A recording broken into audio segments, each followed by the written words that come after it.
Capítulo 10. Le cumpliste el deseo de su corazón, y no le hiciste vana la demanda de sus labios. Salmo 20, versículo 3. Al fin llegó el anhelado 11 de febrero. Ese 11 de febrero era la entrevista con el Monseñor Crespo, 11 de febrero de 1912. Y con exactitud inglesa me presenté al Palacio Arzobispal, sin más cita que la dada desde Antioquía, 2 meses antes. Esa fecha tiene para mí su valor por ser día de Nuestra Señora de Lourdes. Y como en esta congregación todo resultó mariano, veo que fue cosa providencial. Como ya le había mandado al señor Crespo la carta comendaticia del padre Muñoz, todo fue verme para decirme con el semblante más amable: «¿Con que usted es la que lleva entre manos la santa empresa de salvar a los pobres indígenas?» «Sí», le contesté, «de trabajar siquiera un poco por ellos, ilustrísimo señor.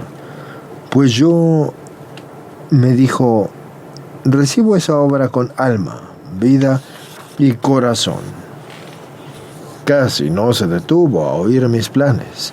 Sencillamente le dije que nos iríamos las compañeras y que se me presentaran ellas. Nos iríamos las compañeras que se presentasen, y también yo, claro.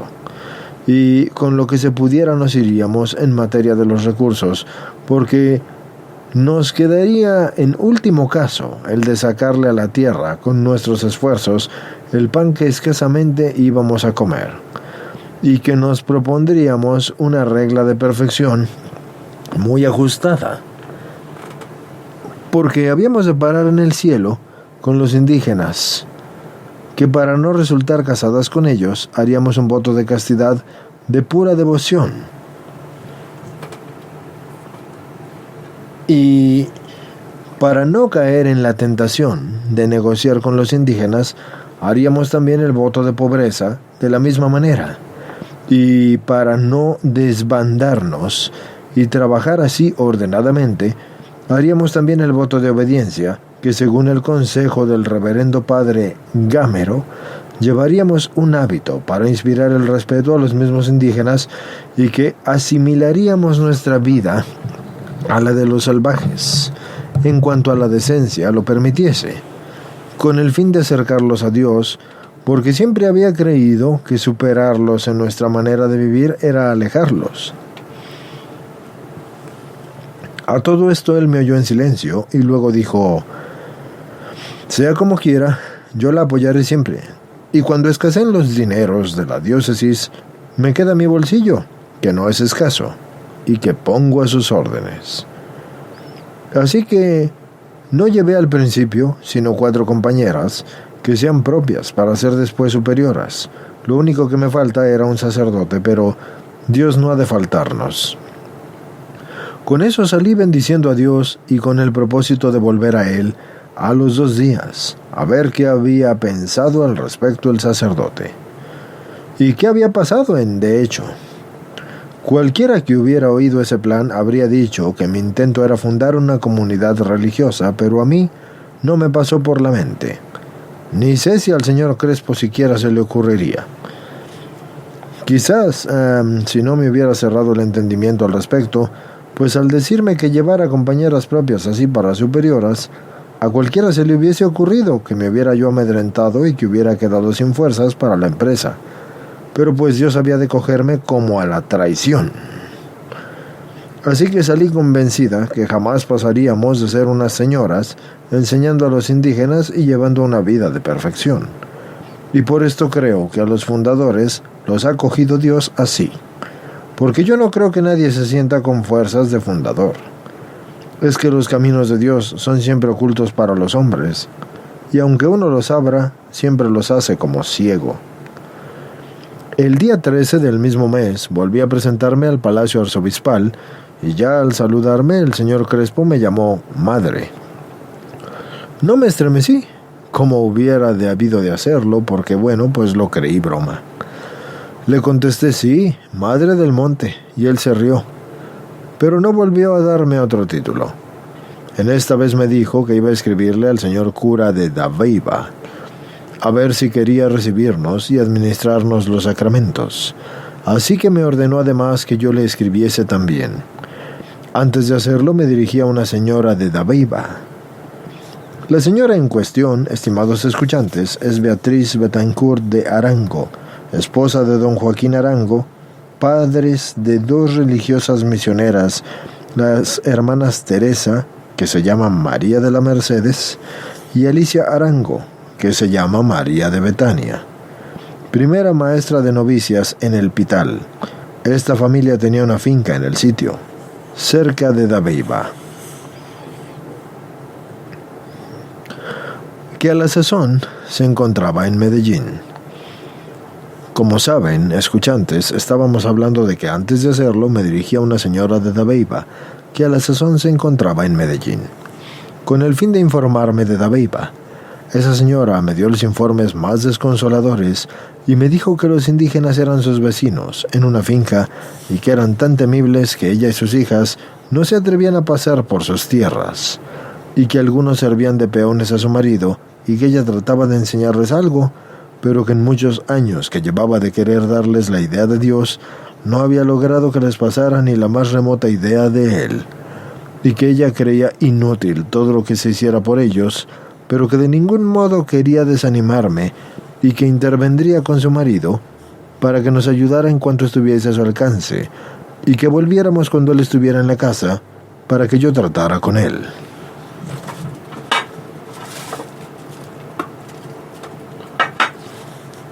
Nada más necesitaba yo, así que yo creía que la obra ya estaba hecha. ¡Ja! Majadera. Escribí para el reverendo padre, que era el padre Moncada, y él era el cura de Dabeiba, y como había recibido carta del señor Crespo, contestó aceptando la propuesta. Por su parte, el señor Crespo lo nombró para que, de acuerdo con don Joaquín, hiciera un presupuesto para saber qué dinero había de mandar para el rancho. Pronto contestó diciendo que con 100 pesos u oro lo haría. Feliz le escribí a don Joaquín que procediera a hacer la escritura del terreno y que yo le enviaría el dinero, imposible que esperara en lo que pasó. Así que me contestó una descomedida carta en la que me decía que él no me regalaba ningún terreno y que él tenía mucho que hacer para dirigir la hechura del rancho. Y por parte del padre Moncada respondió a la nueva carta diciendo que de ninguna manera entraría en la obra, que Dabeiba era un clima muy malo y que ni él mismo podía habitarlo, puesto que solo iba de cuando en cuando, pues que por la maldad de la gente y lo insalubre del clima, había tenido que fijar su residencia en Frontino. Con todos los planes frustrados, escribí al señor Crespo, enviándole la carta del señor Arango, y me contestó que mejor era haber conocido al señor ese antes de empezar, que aguardásemos a ver qué camino se abría. Así que tuve que esperar, y esa era mi primera vocación, por decirlo así. Solo me dijo el señor Crespo que iba a pensar en una comunidad religiosa extranjera para ver si era posible traerla, para que no nos faltara el recurso espiritual. No recuerdo si en el mismo año, pero sí sé que muy pronto supe por las madres carmelitas que los padres del Carmen se ocupaban en misiones, y ellas mismas me insinuaron que los trajésemos. Con esto yo creí encontrar la solución de todo, pues amante como era del espíritu carmelitano, serían la medida de mi deseo, y después veo, Padre mío, que si no lo fueron, sí fueron los instrumentos de los designios de Dios, que me estaban muy ocultos. Así que se lo propuse al señor Crespo, y como tampoco él tenía experiencia de esas cosas, convino en que los llamara diciéndome solo que les escribiese yo, prometiéndoles así el apoyo de él. Así que me dirigí a Barcelona, sin saber que los padres que hacía poco habían llegado a Levia pertenecían entonces a la provincia de Navarra. No se hizo esperar mucho la respuesta de los padres, pero no aceptaban de un modo definitivo mi propuesta, lo cual no fue poca fortuna, porque habrían venido a Colombia padres de 2 provincias, lo cual presentaba inconvenientes. Entretanto, Dios continuaba su obra de formarme y de ilustrarme, aunque en ese punto yo no lo entendía. El jueves santo de aquel año escribí: Dadme, Dios mío, las almas de los indígenas, para ofrendarlas a vuestro corazón en pago de vuestra sangre derramada con tanta generosidad. Al decir eso, comprendí de un modo que no sé decir las infinitas dulzuras que Jesús sintió al comulgarse él mismo en la cena, y conocí el aumento de la gloria de Dios en la unión hipostática. Así que me pareció ver la esencia divina como envuelta en ráfagas de la gloria nueva y nunca vista, y por esa fusión de Jesús en su mismo cuerpo sacramentado. Confieso que hasta entonces yo no sabía pensar nada de esa gran comunión, más bien como que yo rehuía ese pensamiento. En esta vez parece que yo lo abarqué con una sola mirada. Inmediatamente yo lo ofrecí por las almas de los indígenas. Jamás me resolví a pedirle a Dios nada que fuera definitivo, sino que tenía hecho como un plan con Él, de que cuanto le dijera no tenía valor alguno, mientras que no tuviese la aprobación del que en la época de mi petición manejase mi alma. Y por esto me resolví a pedir la licencia de repetir la petición de un modo definitivo. No recuerdo a cuál confesor me dirigí, porque yo cambiaba tanto debido a lo que ya he expuesto, que puede decirse que ninguno se creía mi director, pero yo no dejaba de preguntar, aunque enseguida me fueron a rehusar, o sustraerse así de dirigirme. Recibí pues respuesta afirmativa y escribí lo siguiente: Dios mío, hace tiempo que escuchas esta petición. Dadme pues que realice la obra de los indígenas aprobada por la obediencia. Al haceros esta petición, Dios mío, no quiero otra cosa sino que se cumpla toda justicia, como lo dijiste a San Juan Bautista a orillas del Jordán, llenándoos de gloria en la obra de los indígenas y cubriéndome yo de ignominia, se cumple toda justicia, pues se da a cada cual lo que pertenece. Tomo pues las mismas palabras vuestras, que se cumpla así toda justicia. Así que no se hizo esperar mucho la primera nota de la ignominia, porque a poco echó el señor arzobispo de Medellín un suelto en un periódico, diciendo que no me dieran limosna para esa obra de los indígenas, porque esas limosnas eran mal empleadas, y naturalmente 2 personas que me las daban con mucha generosidad me las retiraron, diciéndome que desconfiaban de la inversión de ellas. Y con ese motivo yo escribí: Dios mío, bien dicen los santos que tenéis el corazón inclinado a dar amarguras y humillaciones a los que te buscan, y que la petición que más pronto les concedes es la de los dolores y las afrentas. Es que tenéis afán de asemejarnos a Jesús vuestro Hijo Santísimo. Lo entiendo muy bien, y por eso es tan bueno el serviros y tan dulce el sufrir. Debo confesar, sin embargo, que aunque esta desconfianza es afrentosa ya para mí, no lo era, y mucho menos tratándose de una obra para la cual hubiera gastado la honra si es que la hubiese tenido. Y desde agosto de ese año, en agosto en 1912, se comenzó para mi alma una era de dolor especial, porque yo era una víctima y la santidad de Dios era el verdugo, así que me explicaré, si es que puedo. Durante las noches, y frecuentemente también en los días, sentía una opresión horrible en el alma que parecía que me iba a dar muerte. Comprendía que era el supremo amor al bien y el soberano odio que Dios le tiene al mal. Yo comprendía muy bien que este amor y este odio, como se estrellaban contra la substancia de mi alma, haciéndola sufrir así horriblemente, como si estas 2 manifestaciones de la santidad de Dios quisieran, oprimiendo mi alma, cobrarme algo que justamente les debía. Con frecuencia esa opresión me hacía sudar abundantemente, y cuando pasaba no me era posible hacer nada. Quedaba como destrozada físicamente. Además, aunque quisiera continuar, sintiéndola no me era posible. La mente no sabía ni pensar, así que volvía después sin que yo siquiera lo procurara. Viendo que eso me duraba mucho y que iba formando en mi alma como un cierto modo de ser que trascendía todos mis sentimientos y aún los más naturales, consulté, y creo que yo no supe expresarle al confesor el fenómeno, pero él me dijo: se ve clara la obra de Dios en eso, pero yo no veo lo que Dios quiere con ello. Déjese en sus manos, aunque Él la acabe, y Él le mostrará lo que se propone. Entonces, ya con la aprobación del superior, le hice a Dios ese ofrecimiento. Santidad infinita de Dios, quiero ser vuestra víctima. Tomadme como os plazca y consumidme como un holocausto vivo al contacto de vuestra santidad, vuestro amor e inclinación soberana al bien, y vuestro odio infinito al mal, sean como el fuego que consuma el holocausto. A fines del año de 1913, me propuse dar una vuelta por las tierras indígenas del occidente de Antioquía, para lo cual yo obtuve el permiso de mis superiores y lo realicé.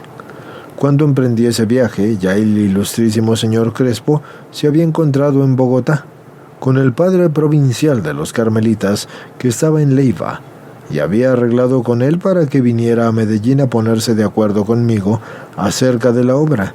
Mientras él venía, yo hice el viaje de exploración por las tierras indígenas de Frontino. Para este viaje, invité a la señorita Mercedes Giraldo, una de las primeras compañeras que conseguí, y que ha sido siempre fiel. Como no tenía la experiencia de estos viajes, ni la manera de hacerlos con las menores dificultades posibles, sufrimos en aquel viaje como si hubiéramos ido a la China.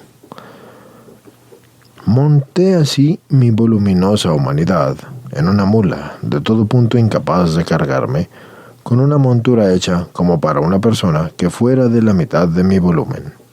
Naturalmente mi pobre compañera, más ágil y menos pesada, tuvo pena de verme caer a cada paso. Gastamos 6 días completos para ir de Medellín a Frontino, camino que los demás hacían en 2 días. Todas las alturas las subía y bajaba a pie, y aún en las travesías me caía. Aquello inspiraba lástima a cuantos me veían. Decía con mucha gracia un primo mío muy acostumbrado al camino ese, que íbamos gateando. Sin embargo, íbamos muy contentas y nada nos desanimaba. Como no decíamos el motivo del viaje, oíamos en el camino las opiniones más curiosas, y en una posada nos dijo una mujer: «Ustedes no van a pasear. Ustedes tienen que ir a una cosa rara, y esa cosa debe ser de Dios». Nos pareció iluminada la mujer, pero no le largamos el secreto. Si lo hubiéramos dicho, quizás nos habrían devuelto para el manicomio. Ir 2 mujeres en aquellas condiciones a buscar indígenas, Dios mío, hubiera sido para reír en aquella época. Llegamos a Frontino como a las 5:30 de la mañana y dimos mucho de qué reír, porque nos quedamos a dormir la víspera, a la entrada del pueblo. ¿Y por qué?, nos preguntaron. Pues porque llegamos a una casita a preguntar si estaba muy lejos del pueblo, y el dueño de la casa, que se encontraba con solo unos niños que no sabían hablar, era mudo, y no pudo decirnos que a las 4 o 5 cuadras estaba la población. Esto era lo que más risa le causaba a la gente, y sin duda fue providencia para ejercitarnos en la paciencia. Llevábamos una carta del señor Crespo para el párroco de Frontino, y nos recibió muy bien, pero como él no concebía cómo unas mujeres pudieran verificar una empresa superior a la fuerza masculina, nos hizo poco caso. No se atrevió a llamarnos locas porque le costaba ese apoyo del señor Crespo, pero se empeñó en hacernos ver lo inútil de nuestro esfuerzo. Los caballeros y las señoras de Frontino nos visitaron y todos se reían del proyecto, cual si se tratara de una aventura tipo Julio Verne. Como mi nombre no les era desconocido como maestra, emprendimos la campaña para comprometerme a poner un colegio allí. Y el señor cura me decía: «Esto es lo más acertado en los indígenas, y no piense porque son como unos animales». Yo, en 16 años que hace que los veo por aquí, no les he visto hacer un acto racional, y ni siquiera se les ha intentado dar la idea de Dios. Casi no nos hemos dado cuenta de que tienen alma.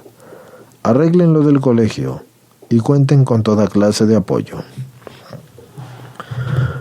Solo un señor Félix Vélez y su señora no hacían caso, y aún nos ofrecieron acompañarnos a las tierras indígenas. Ellos mismos se encargaron de hacer que el señor cura entrara en proporcionarnos el viaje a Río Verde, el paraje de los indígenas más cercano. Para cumplir con el señor obispo y con nuestros amigos Vélez, se resolvió el padre Uribe a proporcionarnos el viaje, convencido de que al ver a los indígenas nos desalentaríamos. En el hotel en donde estábamos nos proporcionaron la manera de vernos con algunos indígenas que salían al pueblo, y entre otros vimos allí al capitán de Chontaduro, viejecito y el más entendido de cuantos había en la región. En este confiaba un poco el padre Uribe, pero él manifestó que no nos recibiría en su tribu. Hicimos servir comida en el hotel para cuantos indígenas llegaban. Esto, y que los sentáramos en la mesa con nosotras, causó suma extrañeza al pueblo entero, que no quería abandonar el hotel para ver aquello tan raro. Todos decían, si son animales, ¿cómo los sientan en la mesa? El viaje fue difícil debido a que las cabalgaduras no eran propias para visitarnos, y tampoco para visitar la región, con la sorpresa de todos. Así que tratamos a varios indígenas y nuestros compañeros se asustaron de nuestra generosidad con los infelices salvajes. Al pasar por un sitio de tierra como removida, me dijeron que allí enterraban a sus muertos los indígenas y le rogué al padre que rezáramos un responsorio por esas almas y con indiferencia glacial me contestó, lo rezaremos por los muertos del contorno, lo que es por los de aquí enterrados no, porque ellos deben estar en el infierno. Y esa palabra fue un rayo para mí, porque no pude menos que dejar correr las lágrimas y se rezó el responsorio, y luego comentando el incidente, confesó ingenuamente el padre que jamás se le había ocurrido hacer nada por los indígenas, que una vez había sentido la pena, porque habiendo sido llamado para confesar a un campesino, se acercó a preguntar por la casa a una habitación de indígenas en donde agonizaba uno, y que a la vuelta había visto que lo amortajaban porque ya había muerto, y que solo entonces pensó que sí tenía alma y que sí quizás hubiera podido hacerle un poco de bien. Debo decir que este era uno de los sacerdotes más celosos de la diócesis y muy ejemplar, y en esto se ve cuán abandonados se tenían los indígenas, y causa de la sorpresa que hubo en Frontino, que unas señoras salieran desde Medellín a buscar seres tan despreciables. Esto pudimos estimarlo mejor cuando al volver a Frontino fuimos a devolver las visitas o las atenciones que nos habían hecho algunas señoras. Nos seguían algunos indígenas, los cuales, al entrar a la casa, penetraban hasta los zaguanes. Allí salían las señoras, y entrándonos con suma cortesía, arrojaban a los indígenas con un ademán cruel, como si fueran perros sarnosos que nos estuviesen siguiendo, y se manifestaban ofendidas porque lo consideraban un irrespeto a sus casas y a nuestras personas. Nos despedimos de Frontino anunciando nuestra próxima vuelta y nadie, sin embargo, nos creía. Quedaron, sí, con la esperanza de que al fin podrían conquistarme para lo del colegio. Volvimos a Medellín llenas de mayor esperanza, y pocos días después se presentó el reverendo padre provincial de los Carmelitas. Este fue el padre Luis de la Virgen del Carmen. Él nació en Urrestrilla, España. Sus padres, de común acuerdo, se separaron para hacerse carmelitas. Hizo parte, como superior de los fundadores del primer convento carmelitano en Colombia, llegados en 1911 para la villa de Leiva, y fue el primer provincial de los carmelitas, y propició las fundaciones de Frontino, Sonsón, Popayán, Medellín y Bogotá. Entonces decíamos, pocos días después se presentó el reverendo padre provincial de los carmelitas que antes ya les he descrito, a tratar los asuntos, y me dijo que en Bogotá había hablado con el señor Crespo y que había recibido la orden de entenderse conmigo y de emprender la obra tal como yo se lo había expuesto, Le dije al padre que la obra tenía un plan según la había concebido siempre, pero que la haríamos conforme a él le pareciese, porque yo ya descansaba en él, y que solo recibiría sus órdenes y que estuviera seguro de que las cumpliría fielmente. Después de oír mis planes, dijo: «Esto va a resultar una fundación religiosa y me complace mucho, así que la llamaremos las Teresitas o las Hijas del Amor Misericordioso». Le contesté que como él quisiera, que el todo era salvar a los indígenas y que no me importaba ser religiosa, ni tampoco no serlo, sino que se haría lo que fuera necesario. Y en una entrevista posterior me dijo que todo quedaba arreglado así. Mientras que él pedía más religiosos a España y redactaba las constituciones, que yo fuera arreglando lo de las compañeras y el hábito que debían llevar. Y todo quedó convenido, y yo estaba contentísima, y el padre regresó a Leiva, y puse entonces manos a lo que me tocaba. Si mal no recuerdo, a fines de ese año se preparaba el Gran Congreso Eucarístico de Colombia. Este fue celebrado en 1913. Todas las cooperaciones se preparaban para él, ofreciendo cultos al Santísimo Sacramento para que las escuelas oficiales o no oficiales no se quedaran atrás. Propuse en el liceo escolar que hiciéramos una velación lo más suntuosa posible en la catedral. La idea fue acogida con entusiasmo por los miembros del liceo, y todos contribuimos con lo que pudimos, de modo que se recogió una suma suficiente para hacerla muy solemne. Aquí me temía que Dios me tuviera una prueba que era imposible presentir. Así que me nombraron tesorera y directora del festival, y llena de confianza en Dios, empecé a trabajar con las compañeras que se me dieron. Por buena o por mala fortuna, estas eran unas maestras a quienes yo había apoyado siempre, y no había conocido que la envidia las torturara, ni tampoco que les torturaba actualmente, y que ellas no se perdían la ocasión de hacerme el mal. Así que con ellas me presenté a los hermanos cristianos con el fin de suplicarles que dieran ellos como contribución el coro de su colegio para que con esta economía pudiéramos hacer otros gastos de mayor lujo. Los hermanos generosos consintieron, y muy contentas hicimos los planes conducentes al aumento de las luces y de la ornamentación, con lo que había de costarnos la música.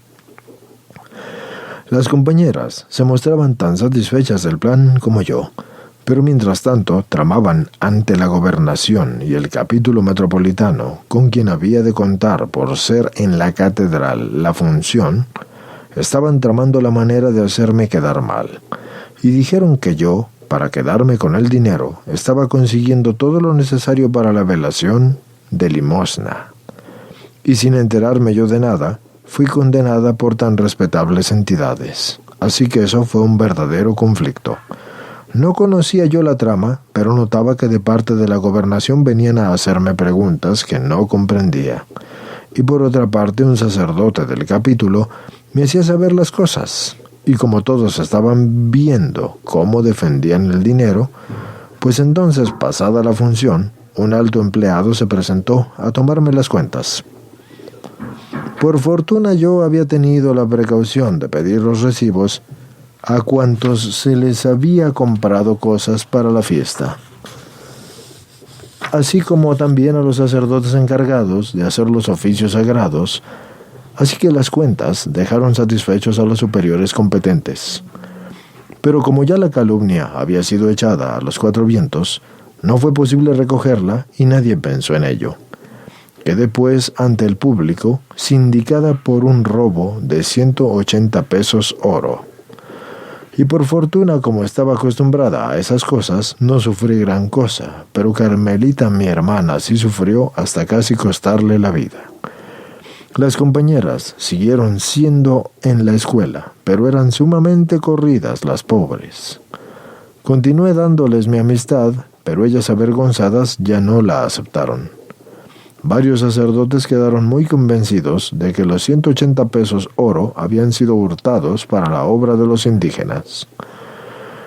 Entretanto, los preparativos para la obra continuaban, así que recibí orden del reverendo padre Luis de que me pusiera en comunicación con algunas señoras directoras de la elegancia medellinense para idear un hábito muy elegante que debía de tener un manto de gasa de seda que bajando de la cabeza cayera al suelo, sobrado en siquiera 2 varas, a manera de los velos de novia. Así que debíamos tener el calzado de seda blanco con guantes del mismo color y el vestido blanco con adornos carmelitas de corte muy elegante. Y para salir a la calle habíamos de tener un sombrero de moda de mucha elegancia y el peinado debía de responder a los cambios de la moda.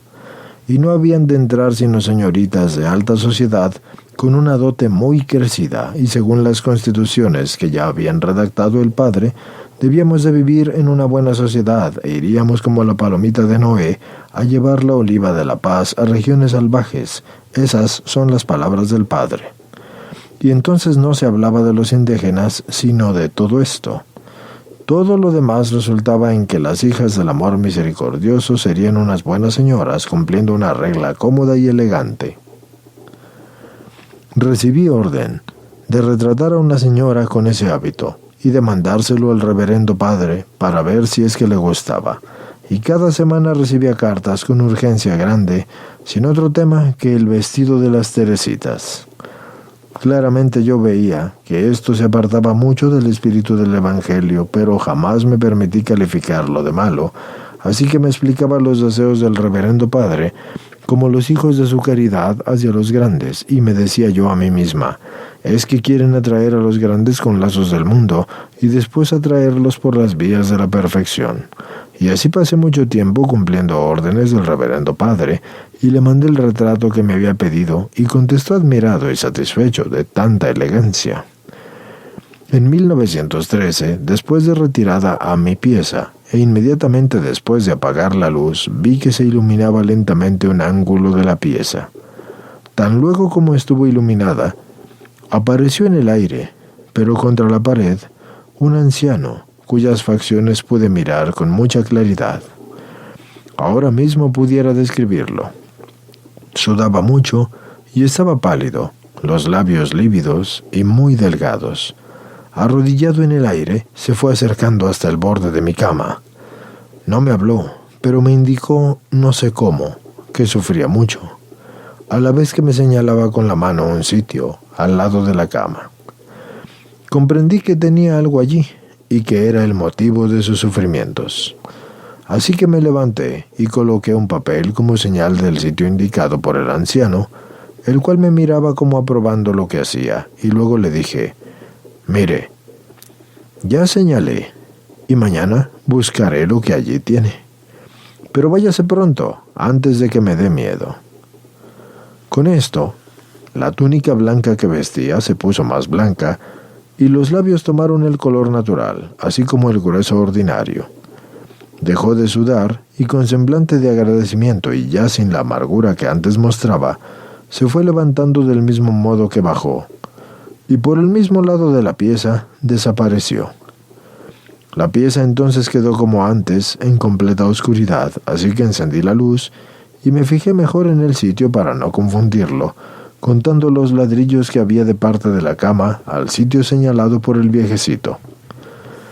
Por la mañana referí lo ocurrido a mi madre, quien al oír las señales del anciano me dijo que eran iguales a las que ella, muy niña, había conocido así al bisabuelo de la dueña de la casa, muerto desde hacía más de 50 años. Al instante todos los de la casa dijeron que debía de haber allí un tesoro. 2 razones me hacían repugnante el buscarlo. Una era que en la moral yo conocía que lo que allí hubiera le correspondía a la dueña de la casa, que era la bisnieta del aparecido. Y la otra, que yo no tenía deseo de dinero, ni tampoco lo tuve nunca. En consecuencia resolví el referirle lo ocurrido a dicha señora. Y ella, después de reconocer en la pintura o descripción que yo le hice del anciano a su bisabuelo, envió un pariente para que hiciera la excavación necesaria. Este joven, después de trabajar mucho, halló un rollo de papeles todos escritos pero completamente borradas las letras. Se comprende que eran documentos o escrituras importantes porque estaban en papel sellado, pero como no podía leerse nada, para nada sirvieron. Sin comentarios, sencillamente refiero lo que vi, porque nada entiendo de estas cosas de los muertos. Parece que el pobre viejecito descansó con esto, y lo celebro y bendigo a Dios, porque me eligió para esa obra de caridad. Si se hubiese hallado un tesoro, me habría dado lo mismo. Me basta la obra de caridad que me ha dado Dios, en tal desprecio del dinero, que no es esta la única vez que yo pude mostrar con la práctica este desprecio y hasta horror.